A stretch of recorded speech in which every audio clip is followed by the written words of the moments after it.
पुरानी हवेली का रहस्य। एक गांव के किनारे पर एक बहुत पुरानी हवेली थी।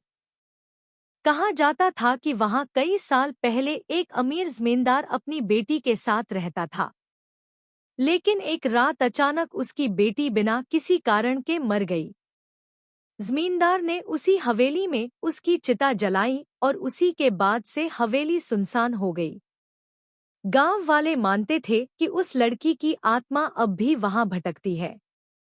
रात होते ही हवेली से अजीब-अजीब आवाजें आतीं, कभी पायल की छनक, कभी किसी के रोने की आवाज।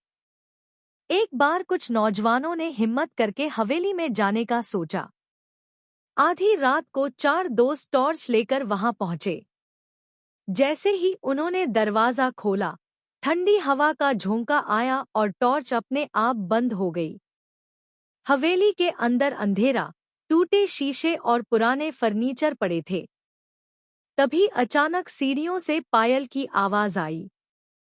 सब डर गए, मगर एक दोस्त बोला, डरो मत, यह हमारी कल्पना है। लेकिन जैसे ही वह सीढ़ियों के पास गया, वहां एक सफेद साड़ी पहने लड़की खड़ी थी। उसका चेहरा बिल्कुल काला और आंखें लाल अंगारे जैसी चमक रही थी।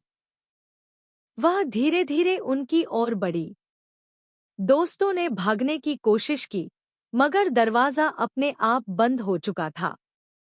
हवेली की दीवारों से अचानक चीखें आने लगी।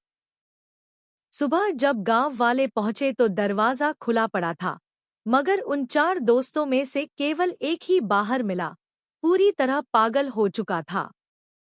बाकी तीनों का आज तक कोई पता नहीं चला।